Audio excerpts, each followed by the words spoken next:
రథసప్తమి నాడు ప్రకృతి చేత ఆ సమయంలో ఏది ఇవ్వబడుతుందో దానితో కడతారు. ఆ సమయంలో చిక్కుడుకాయలు ఎక్కువ వస్తాయి.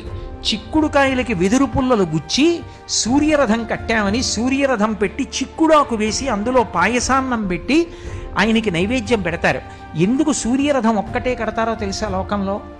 సూర్యరథాన్ని మీరు కేవలంగా 4 చిక్కుడుకాయలకి 4 పుల్లలు గుచ్చి అక్కడ పెట్టి చూసినా సరే. మాఘమాసం ఎందుకు అంటే సూర్యబింబం ఆవిర్భవించినటువంటి మాసం అది. అందుకని ఆ మాసంలో పట్టు ఎక్కువ.